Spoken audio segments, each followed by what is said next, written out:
നിങ്ങൾ ഈ കണ്ട വീഡിയോ ഇല്ലേ, ഇത് ബംഗ്ലാദേശ് ബോർഡറിൽ നിന്നുള്ളതാണ്. നിരന്തരം ഇത്തരം പ്രശ്നങ്ങൾ അവിടെ ഉണ്ടാകാറുണ്ട് എന്നുള്ളത് നമുക്ക് അറിയാവുന്ന കാര്യമാണ്. ഞാൻ തന്നെ ഇതുമായിട്ട് ബന്ധപ്പെട്ട പല വാർത്തകളും വീഡിയോകളും ചെയ്തിരുന്നു. ഇപ്പോൾ ഈ പുറത്തു വരുന്ന വാർത്ത എന്ന് പറയുന്നത് നിസ്സാരമല്ല. ബംഗ്ലാദേശികൾ അവരുടെ ബോർഡറിന് സമീപത്ത് വലിയ സൈറനുകൾ സ്ഥാപിച്ചിരിക്കുകയാണ്.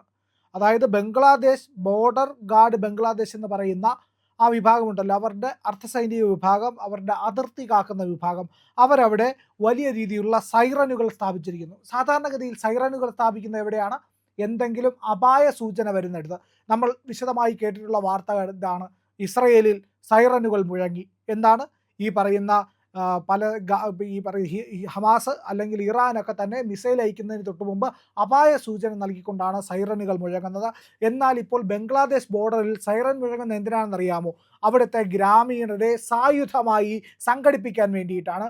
അതായത് ഇന്ത്യയുടെ BSFന് നേരെ സായുധ സേനയെ പോലെ, ഇല്ലെങ്കിൽ ജനങ്ങളെ, അവിടുത്തെ സാധാരണക്കാരായ ആൾക്കാരെ ആയുധവൽക്കരിച്ച് അവരെ നമ്മുടെ ബോർഡറിലേക്ക് ആക്രമണത്തിന് പറഞ്ഞു വിടാൻ വേണ്ടിയിട്ട് സൈറനുകൾ മുഴക്കുകയാണ് ബംഗ്ലാദേശ് ബോർഡർ ഗാർഡ്സ് എന്ന് പറയുന്നവർ. അവർ ഈ പറയുന്ന ബോർഡറിൽ ഇത്തരം സൈറനുകൾ നിരവധി സ്ഥാപിച്ചിട്ടുണ്ട്. അതായത് ഇന്ത്യ പ്രതിരോധിക്കുമെന്നും ഇന്ത്യ ഈ കുടിയേറ്റക്കാരെ എല്ലാം തന്നെ തിരിച്ചയക്കുമെന്നും അവർക്കുറപ്പാണ്. അങ്ങനെ ആൾക്കാരെയും കൊണ്ട് BSF, നമ്മുടെ ഒരു ഇൻസ്പെക്ടറാണ്, അതായത് BSFിൻ്റെ ഒരു ഇൻസ്പെക്ടറാണ് ഈ ബോർഡർ ഗാർഡ് ബംഗ്ലാദേശുമായിട്ട് സംസാരിക്കുന്നത്.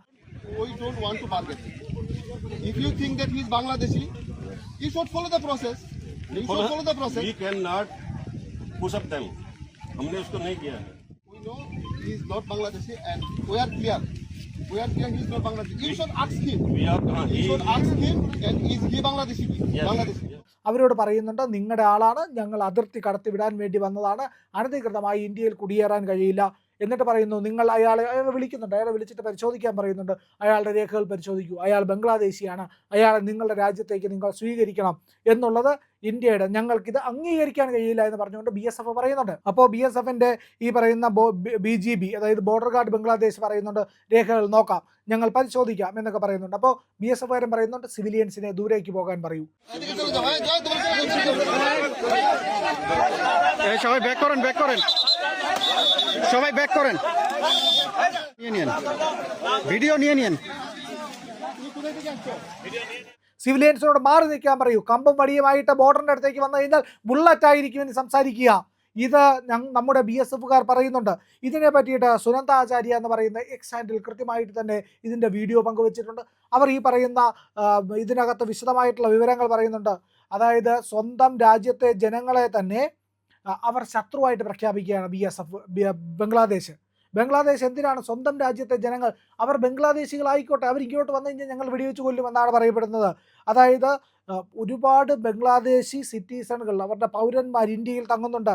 അവർ ബോർഡർ പാർ ചെയ്ത്, ഇല്ലെങ്കിൽ അത് കടന്ന് അങ്ങോട്ടേക്ക് പോകാനായിട്ട് ശ്രമിക്കുമ്പോൾ അവരെ ഈ തടയുകയാണ് ബോർഡർ ഗാർഡ് ബംഗ്ലാദേശ് ചെയ്യുന്നത്. എന്നിട്ട് അവർ അവിടെ പിടികൂടുകയും ചെയ്യും. ഈ കടന്നു ചെല്ലുന്ന ആൾക്കാരെ ഉണ്ടല്ലോ, ബംഗ്ലാദേശിലെ പോലീസും അർദ്ധസൈനിക വിഭാഗങ്ങളൊക്കെ പിടികൂടിയിട്ട് നിങ്ങൾ ഇന്ത്യക്കാരാണെന്ന് പറഞ്ഞിട്ട് ഈ പാവപ്പെട്ട മനുഷ്യരെ, ഈ പറയുന്ന ബംഗ്ലാദേശികളായിട്ടുള്ളവരെ പീഡിപ്പിക്കും, നിരന്തരമായി പീഡിപ്പിക്കും. അപ്പോൾ അവർ കിടന്ന്, ഞങ്ങൾ ബംഗ്ലാദേശികളാണ്, ഞങ്ങൾ ഇന്ത്യയിലേക്ക് കുടിയേറിയവരാണ്, ഞങ്ങൾ യഥാർത്ഥത്തിൽ ബംഗ്ലാദേശികളാണ്, ഞാൻ ഇന്ന നാട്ടിലുള്ളവരാണ് എന്ന് പറഞ്ഞുകൊണ്ട് ഇവന്മാരെ നിലവിളിക്കും.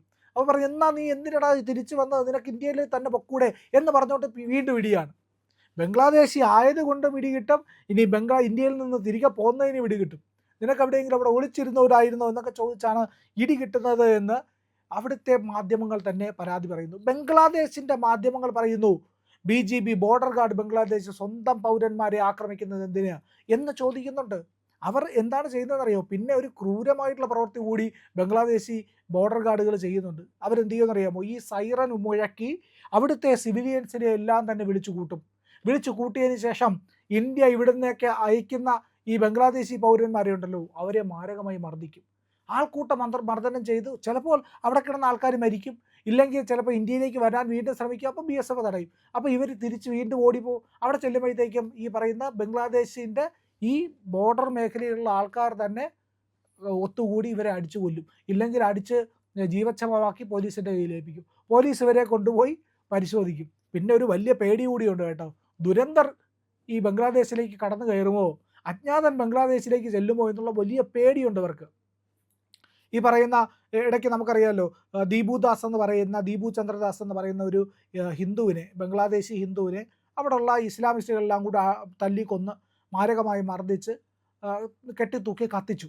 അങ്ങനെ ഒരു സംഭവം ഉണ്ടായി. അത് കഴിഞ്ഞപ്പോഴത്തേക്കും കുറച്ച് ദിവസം കഴിഞ്ഞപ്പോഴത്തേക്ക് ഈ ബംഗ്ലാദേശി മതഭീകരൻ, ഈ പറയുന്ന കൊലപാതകത്തിനൊക്കെ നേതൃത്വം കൊടുത്തവൻ ലൈൻ കമ്പിയിൽ തട്ടി മരിച്ചു കിടക്കുന്നു. അപ്പോൾ അവിടെ വലിയ പ്രചരണമുണ്ടായി. ഇത് ഇന്ത്യയിൽ നിന്നുള്ള അജ്ഞാതനാണ് കൊല ചെയ്തത് എന്നൊക്കെ പറഞ്ഞു. പക്ഷേ ഇന്ത്യയിൽ നിന്നുള്ള അജ്ഞാതനല്ല എന്നൊക്കെയാണ് പറയുന്നത്. അതൊരു അപകട മരണമായിരുന്നു എന്നൊക്കെ പല സോഴ്സുകളും പറയുന്നുണ്ട്. ഏതായാലും അതിൻ്റെ പൂർണ്ണമായ സത്യാവസ്ഥയൊന്നും എവിടേക്കും വന്നിട്ടില്ല എന്നുള്ളതാണ് പറയപ്പെടുന്നത്. അപകട മരണമാണോ അതോ ആരെങ്കിലും തട്ടിയതാണോ എന്നൊന്നും കൃത്യമായിട്ട് പുറത്തേക്ക് വിവരങ്ങൾ വന്നിട്ടില്ല. പല അഭ്യൂഹങ്ങളും അതിൻ്റെ പേരിൽ നിലനിൽക്കുന്നു. എന്തായാലും ദീപു ചന്ദ്രദാസിൻ്റെ കൊലപാതകത്തിന് ശ്രമിച്ചവന്മാരടക്കമുള്ള പലവന്മാരും ഇപ്പോൾ തന്നെ ബംഗ്ലാദേശിൽ തീർന്നു കഴിഞ്ഞു. അപ്പോൾ ബംഗ്ലാദേശ് ബോർഡർ ഗാർഡിൻ്റെ പേടിക്ക് മറ്റൊരു കാരണം കൂടിയുണ്ട്. ഇന്ത്യയിൽ നിന്നുള്ള അജ്ഞാതൻ ബംഗ്ലാദേശിലേക്ക് കടന്നു കയറുമോ എന്നുള്ള ഭയമാണ്. ആ ഭയം അവിടെ നിലനിൽക്കുന്നത് കൊണ്ടാണ് ഇന്ത്യയിൽ നിന്ന് അങ്ങോട്ടേക്ക് ചെല്ലുന്ന ബംഗ്ലാദേശികളായിട്ടുള്ള ആൾക്കാരെ എന്ത് ചെയ്യുന്നു, അവർ അടിച്ചോടിക്കാൻ ശ്രമിക്കുന്നു, ഇല്ലെങ്കിൽ കസ്റ്റഡിയിലെടുത്ത് മർദ്ദിക്കുന്നു, ഇല്ലെങ്കിൽ നാട്ടുകാരെ വിളിച്ചു കൂട്ടി മർദ്ദിക്കുന്നു. ഏതായാലും ഈ വീഡിയോയിൽ തന്നെ നിങ്ങൾക്ക് കേൾക്കാൻ കഴിയും സൈറൻ മുഴങ്ങുന്നത്. തുടക്കത്തിൽ തന്നെ സൈറൻ മുഴങ്ങുന്നുണ്ട്. അത് കഴിഞ്ഞതിന് ശേഷം ഈ പറയുന്ന ബോർഡർ ഗാർഡ് ബംഗ്ലാദേശ് BSF തർക്കത്തിൽ ഏർപ്പെടുന്നുണ്ട്. BSF ഇത് അംഗീകരിക്കാൻ കഴിയില്ല എന്ന് പറയുന്നുണ്ട്. അവരെ അതിർത്തിക്കപ്പുറത്തേക്ക് കടത്തിവിടുന്നുമുണ്ട്. അപ്പോൾ ഇങ്ങനെയൊക്കെയാണ് സംഭവങ്ങൾ. പിന്നീട് ഈ വാർത്തയുടെ വിശദാംശങ്ങൾ വരുന്നുണ്ട്. അത് ഈ വീഡിയോയിലില്ല. പറയുന്നതെന്ന് പറഞ്ഞു കഴിഞ്ഞാൽ ഇന്ത്യയിൽ നിന്നുള്ള ബംഗ്ലാദേശികളെ അവിടേക്ക് തന്നെ ഇന്ത്യ പറഞ്ഞു വിടുന്നുണ്ട്. കൃത്യമായിട്ട് നിങ്ങളത് സ്വീകരിച്ചേ മതിയാവൂ എന്ന് ബംഗ്ലാദേശിനോട് ഇന്ത്യ പറഞ്ഞിട്ടുണ്ട്. ഒരു കാരണവശാലും ഒരു ബംഗ്ലാദേശിയെ പോലും ഇവിടെ നിർത്തില്ല എന്ന് പറയുന്നത്. എല്ലാ സ്ഥലത്തും അതിർത്തി കടത്തി ഇവരെ പറഞ്ഞയക്കുകയാണ് ഇന്ത്യ ചെയ്യുന്നത്. അതിനുള്ള ക്രമീകരണം ചെയ്യുന്നുണ്ട്, പ്രവർത്തനം ചെയ്യുന്നുണ്ട്. BSF കൃത്യമായ മറുപടി കൊടുക്കുന്നുണ്ട്. അവിടെ നിന്ന് ഏതെങ്കിലും ഒരു സിവിലിയൻ കമ്പും വടിയും കൊണ്ട് വരുന്നവന്മാർ അടുത്തേക്ക് വന്നാൽ ഞങ്ങൾ വെടിവെക്കും എന്ന് ഇവർ പറയുന്നുണ്ട്. സാധാരണഗതിയിൽ BSF ബംഗ്ലാദേശ് ബോർഡറിലേക്ക് മുൻകാലങ്ങളിലൊക്കെ പോകുമ്പോൾ ആയുധങ്ങൾ ധരിച്ചു കഴിഞ്ഞാൽ അത് പ്രത്യേക രീതിയിലായിരുന്നു ധരിക്കുന്നത്. ഈ ആയുധങ്ങൾ ധരിക്കുന്നതിന് തന്നെ പല രീതികളുണ്ട്. ഇങ്ങനെ നെഞ്ചിലേക്ക് ഇങ്ങനെ ക്രോസ് ആയിട്ടിട്ട് വെറുതെ പിടിച്ചിരിക്കും, ഇല്ലെങ്കിൽ തോളിൽ തൂക്കിയിട്ടിരിക്കും. തോളിൽ തൂക്കി വെറുതെ ഇട്ടിരുന്നു കഴിഞ്ഞാൽ അത് ഒരു അറ്റാക്ക് മോഡിലല്ല എന്നുള്ളത്. പക്ഷേ ഇപ്പോൾ നമ്മുടെ BSF അവിടെ നിൽക്കുന്ന ബോഡി ലാംഗ്വേജ് നിങ്ങൾക്ക് ശ്രദ്ധിച്ചറിയാം. ആ റൈഫിളുകൾ കയ്യിൽ ഇങ്ങനെ പിടിച്ചിരിക്കുകയാണ്, കയ്യിൽ നേരെ എടുത്ത് പിടിച്ചിരിക്കുകയാണ്. ഈ ട്രിഗറിൽ വിരലുണ്ട് എന്നുള്ളത് കൂടിയുണ്ട്. അപ്പോൾ ഏതെങ്കിലും തരത്തിൽ അക്രമത്തിന് മുതിർന്നാൽ കൃത്യമായ ബുള്ളറ്റ് ഈ പറയുന്ന ബംഗ്ലാദേശികളുടെ തലയിൽ കയറും, ബോർഡർ ഗാർഡ് ബംഗ്ലാദേശിൻ്റെ നെഞ്ചിൽ കയറും എന്നുള്ളത് തന്നെയാണ് സന്ദേശം കൊടുക്കുന്നത്. അതുമാത്രവുമല്ല, BSF ഈ ബോർഡറിലേക്ക് ഈ ആൾക്കാരെ ബംഗ്ലാദേശികളെയും കൊണ്ട് ചെല്ലുമ്പോൾ മിക്കവാറും ഇൻസ്പെക്ടറോ SIO ഒക്കെ ആയിട്ടുള്ളവരൊക്കെ ആയിരിക്കും ചെല്ലുന്നത്. അവർ ചെല്ലുമ്പോൾ തന്നെ ചുറ്റും കവർ ചെയ്ത് BSFകാരുണ്ടാവും, അവിടെ സ്നൈപ്പേഴ്സ് ഉണ്ടാവും. കൃത്യമായി ഏതെങ്കിലും തരത്തിൽ പ്രകോപനം BGP ഉണ്ടായിക്കഴിഞ്ഞാൽ ഫയർ ചെയ്യാനുള്ള രീതിയിൽ തന്നെയാണ് പോകുന്നത്. അപ്പോൾ ബംഗ്ലാദേശിൻ്റെ ബോർഡർ, ഇന്ത്യ ബംഗ്ലാദേശ് ബോർഡർ ഒരു ഘട്ടത്തിലും ഇനി സമാധാനപൂർണ്ണമായിട്ടല്ല മുന്നോട്ട് പോവുക എന്നുള്ള കൃത്യമായ സന്ദേശം തങ്ങളുടെ ശരീരഭാഷ കൊണ്ട് തന്നെ BSF BGPയോട് പറയുന്നുണ്ട്, ബംഗ്ലാദേശിനോട് പറയുന്നുണ്ട്. ട്രിഗറിൽ ഞങ്ങളുടെ വിരലുണ്ട്, ഒരു സെക്കൻഡ് വേണ്ട നിൻ്റെയൊക്കെ തല ചിതറാനായിട്ട്. അത് കൃത്യമായി പറയുന്നുണ്ട്. നീയൊക്കെ സൈറൻ എന്നല്ല, ഈ ബംഗ്ലാദേശികളെ മുഴുവൻ കൊണ്ടുവന്നാലും ശരി ഞങ്ങൾക്കൊന്നുമില്ല. ഈ ബംഗ്ലാദേശിനോട് പൊരുത്താൻ നമ്മുടെ പട്ടാളമൊന്നും വേണ്ട കേട്ടോ. ഇന്ത്യൻ ആർമിയോ അത്തരം സംവിധാനങ്ങളോ ഒന്നും വേണ്ട. BSF മാത്രം മതി. BSFന് പൂർണ്ണമായിട്ട് ഓർഡർ കൊടുത്ത് ചെന്ന് അടിച്ച് തീർത്തിട്ട് വേടാന്ന് പറഞ്ഞു കഴിഞ്ഞാൽ അവൻ പോയി തകർത്ത് തരിപ്പണമാക്കിയിട്ട് വരും. അമ്മാതിരി സംവിധാനങ്ങൾ നമ്മുടെ BSFൻ്റെ തന്നെയുണ്ട്. ഈ പാകിസ്ഥാനെ അടിച്ചതുപോലെ പാകിസ്ഥാനെ ബ്രഹ്മോസിൻ്റെ ആവശ്യമില്ലായിരുന്നു, എന്നിട്ടും ബ്രഹ്മോസ് വെച്ച് അടിച്ചു. ഇനി ബംഗ്ലാദേശിൽ അടിക്കാൻ ബ്രഹ്മോസൊന്നും വേണ്ട, നമ്മുടെ BSFൻ്റെ ഇരിക്കുന്ന തോക്ക് തന്നെ ധാരാളം. ഇല്ലെങ്കിൽ പോട്ടെ ഗ്രനേഡ് ലോഞ്ചറോ ഇല്ലെങ്കിൽ റോക്കറ്റ് ലോഞ്ചറോ മാത്രം മതിയാവും. ബംഗ്ലാദേശ് എന്ന് പറയുന്ന രാജ്യം തീരും. ഈ പറയുന്ന കമ്പും വടിയുമായിട്ട് നിൽക്കുന്ന ബംഗ്ലാദേശികൾക്ക് അറിയില്ല BSFൻ്റെ സ്വഭാവം എന്താണെന്ന്. പാകിസ്ഥാൻ ബോർഡറിൽ കാണിച്ച പോലെയൊന്നും ബംഗ്ലാദേശ് ബോർഡറിൽ നമ്മൾ ഇതുവരെ കാണിച്ചിട്ടില്ല. പക്ഷേ ഇപ്പോൾ തുടങ്ങിയിട്ടുണ്ട്. നമ്മൾ ട്രിഗറിൽ വിരൽ വെച്ച് തന്നെയാണ് ബോർഡറിൽ നിൽക്കുന്നത്. എങ്ങാനും അനങ്ങിയാൽ തുലയ്ക്കുമെന്നുള്ള കൃത്യമായ സന്ദേശം അവർക്ക് കൊടുക്കുന്നുമുണ്ട്. ഏതായാലും സൈറൻ വെച്ചിട്ടൊന്നും കാര്യമില്ല. ബംഗ്ലാദേശിൻ്റെ കാര്യം കട്ടപ്പുകയാകുന്ന ലക്ഷണമാണ്. നിങ്ങൾ ഞങ്ങളുടെ കൂടെ ഉണ്ട് എന്നതാണ് ഞങ്ങളുടെ വിജയം. ഒപ്പം നിങ്ങൾ കൂടെ ഉണ്ടാവണം, ഒപ്പം സഞ്ചരിക്കണം. ചാനൽ കാണുന്നവർ സബ്സ്ക്രൈബ് ചെയ്യണം ഇന്ന് തന്നെ.